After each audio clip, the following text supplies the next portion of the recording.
How do we begin to change this dynamic, especially since our deen stands in contrast to this? Are you going to go ladies first, Mustaq? I'm happy to go for it, but if you... I mean, I don't run a Muslim organization, so... But they say from a business perspective as well. I'm quite happy to go with that. We'll just keep the mic a little bit closer. Thanks, Mehboob. I don't think we need to compromise our Islamic values, being Muslim. But, we're Muslim first and then thereafter everything else. And I've had a long stay in the corporate world as well. And I've never had to compromise my being a Muslim. I've worked with people who are Jewish, Christian, atheist, right? But we, with our way of life, should show them the correct way, the way we practice. And I can recall instances where my previous chairman, who's now passed on, the late Professor Gerwel, Jakes Gerwel, is well known to everybody. He would after a time tell me, Mustaq is now 5 to 1, why aren't you getting ready to go to mosque? So that you kind of inculcate that because you've been doing it over the years. I used to travel with him in Johannesburg between meetings, and between meetings I would take him to a mosque. He'd say, you must go. And then he would come with me and sit at the back of the mosque, or he'd sit in the car.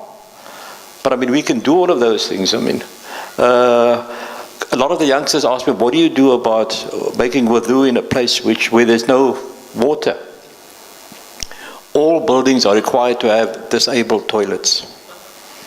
All right? Just remember that. And disabled toilets does have water. So, you learn these few things. Now with all the apps on your phone, you know the direction of the Qibla. So, there are simple things in life. You can have a fold-up musalla in your little bag, which you can use anywhere. So there are no excuses. I mean, you've got to make the time. And if you tell your colleagues what you are doing, they will respect you for it. So you don't have to be shy. Nadia? I completely agree with that. I mean, I've always, faith and spirituality and being Muslim is something personal to everybody. Everybody has their own unique journey and their own unique outlook. For me, Islam is not a religion, it's a way of life, it's a lifestyle. It tells me when to eat, it tells me how to eat, it tells me what to eat. It tells me how to meditate, it tells me how to, get closer to enlightenment. And I use that as part of my moral compass. So when I go into business, there's certain companies I won't go and take money from. And that's just because I don't agree with their human rights practices or the goods that they sell. And that's very personal to everybody. And I run my organizations like that as well.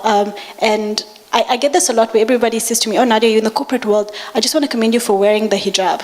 And I think that's such an interesting, comment, and that, this obsession with hijab as well. But I just think that, at the end of the day, it's up to each one of us to make those decisions. And I personally believe that Islam is my compass to be able to make better decisions. And it's my guiding light. So ultimately, really, it rests with the individual. Absolutely. In the end, Allah will question you.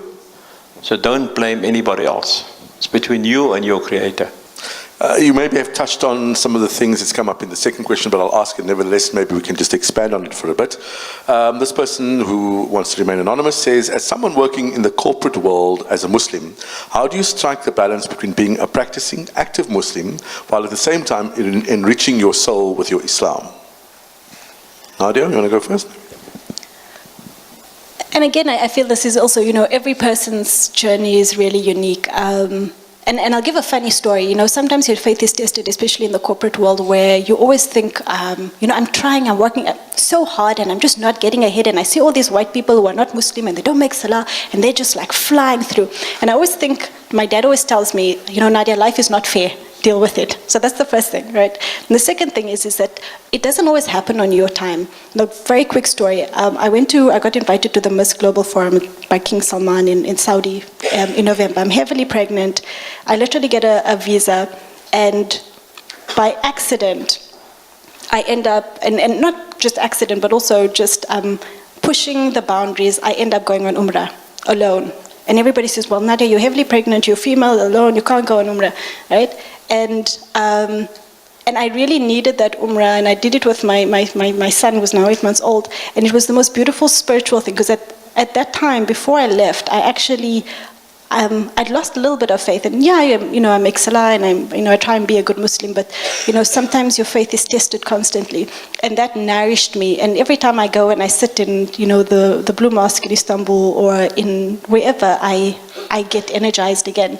And so, the corporate world's going to weigh you down, and you've got to kind of find, the balance, but also, not use that as an excuse not to push back. Mustaq? If I could just add on to that, I've been to lunch plenty of time in Ramadan with my colleagues, but I didn't eat. Well, Nadia runs a restaurant, so I'm sure she's surrounded by food as well. And I've been to a restaurant, a very nice restaurant. I mean, and the people will ask me, but why are you not eating today? And I said, look, I'm fasting. And they respect you for that, I mean. I've been asked so many times, you come from the Cape, that's the best place for wine in the world. Have you brought some wine with you when you're now in Europe or whatever, where I'm visiting, going on meetings? Have you brought any wine with? And when I tell them I've never drank wine in my life, they said, huh? And you come from Cape Town? I said, yeah, I'm not allowed to drink wine. But then they tell you, no, but other Muslims, they drink. I said, religion is between yourself and your Creator. You said this, the rules are there for you to honor. How do you deal then with, at corporate events, if you are hosting, your company's hosting an event, and I'm putting you on the spot, but there's another question that's come through here, but in keeping with the story about alcohol, because it becomes a contentious issue. Our biggest single corporate event every year, in actual fact, is our AGM. I run Primson Investment Corporation, our AGM, we have our AGM at night, because our shareholders don't have to take a time off from work, they can come to the AGM, so we get maybe 300, 400 people at the AGM. We do not serve any alcohol, right? There might be a cash bar available where you can go buy your own alcohol, but we will not serve alcohol and be paid for by our shareholders and by myself. And it's simple, and the guys know those are the rules. And if you lay down the rules, they respect you. Correct, yeah. It's laying that foundation and, and standing basic by it. Principles. Yeah, and standing by it, yeah. True. This is a nice question from 17-year-old Bilkis Hamildin. I hope Bilkis is still in the audience. She wants to know, what does success mean to you both? What defines success for you? Sure, Bilkis, that's a really tough question. So for me, it's at different levels. Thank you, Bilkis. I never judge success by the accolades. That's the first thing, right? I mean, we get awards all the time I was actually in China 2 weeks ago at the BRICS Summit, being honored by the Chinese government. And they said, Nadia, it's such an honor that you're here, and they kept telling me it's such an honor. And I was like, for me, that's not really the biggest honor that I met the Chinese First Lady. For me, what success looks like is, I was randomly in Pick and Pay, and this girl and her mother keep smiling at me, and I said, it's okay, well, when aunties smile at you, then you gotta just flash your wedding ring, because you never know what the intention is. So I'm flashing my ring and they're still smiling, and I'm just like, okay, well, and so the mother comes over, because the girl is really shy, and she says, my daughter's in 3rd year studying civil engineering because she went to one of your Girl Eng programs. And for me, that's successful, is the lives that we impact positively, and being able to help people on a path. And for me, that's way more important than meeting the First Lady of China.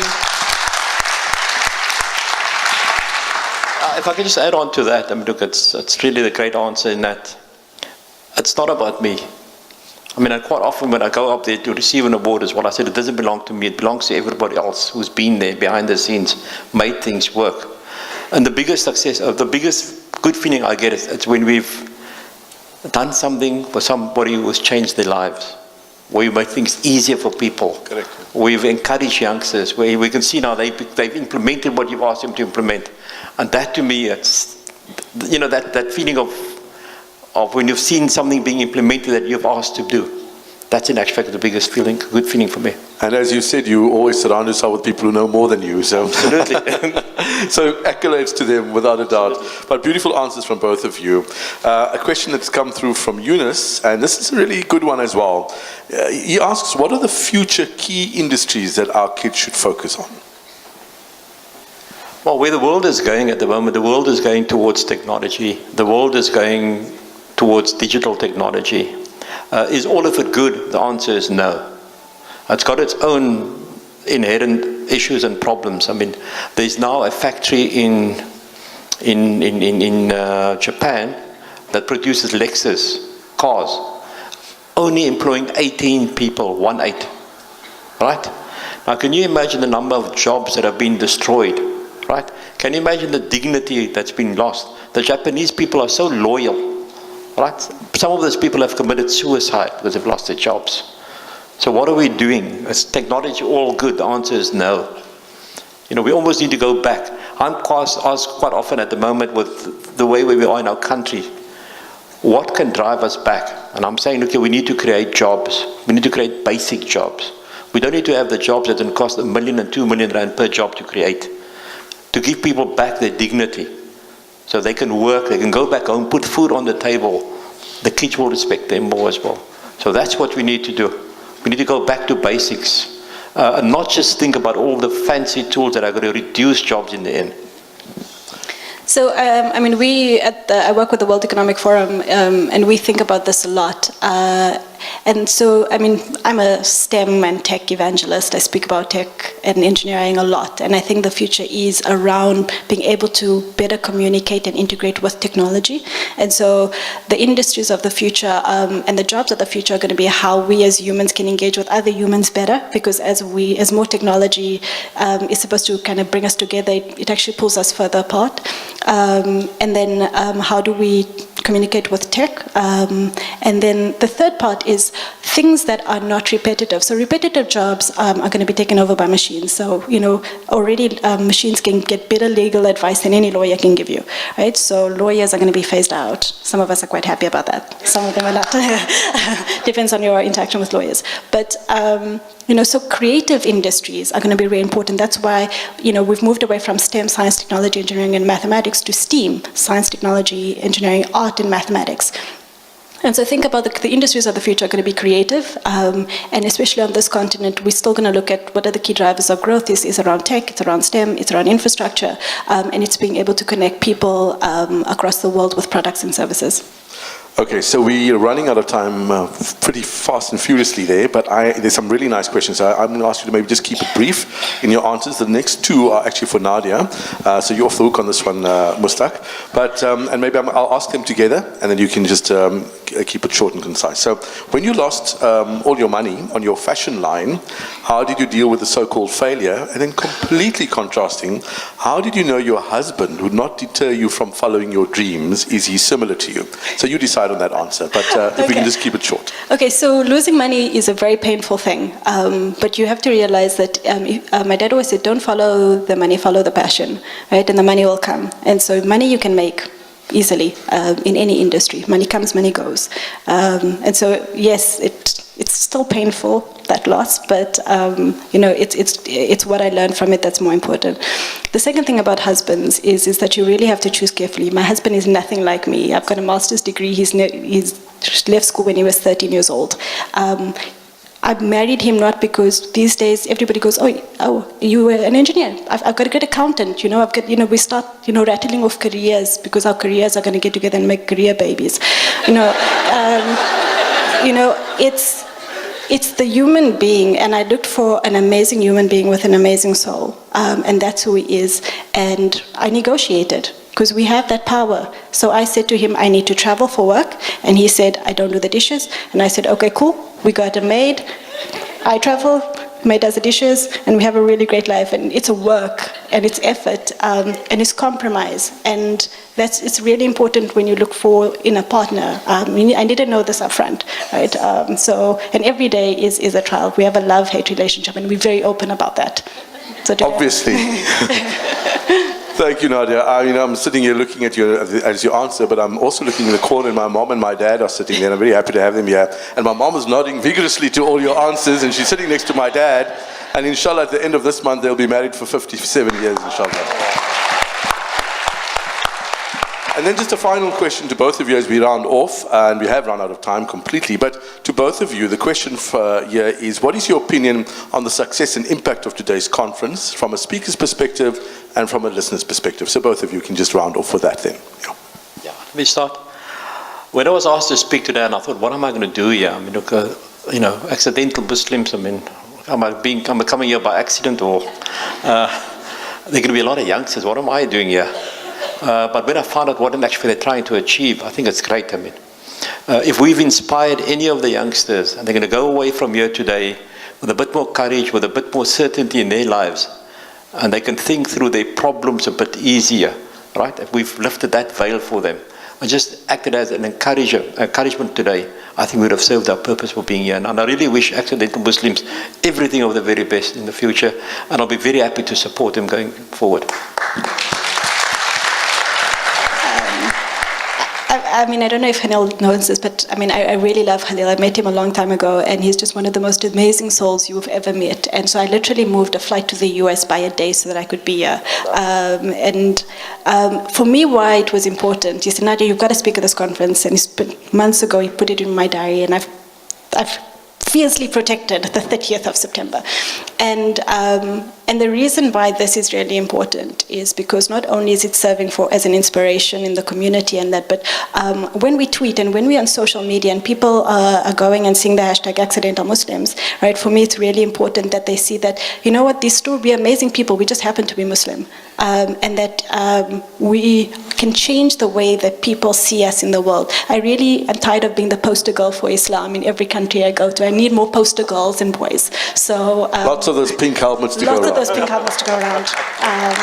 And so that's what I hope is people take over here, that everybody's story is amazing and inspiring, and that you go and share it far and wide. Shukran to you. Ladies and gentlemen, Mustaq Brey and Naadiya Moosajee. Thank you so much to both of you. We sincerely appreciate you taking the time and shifting flights to be here as well.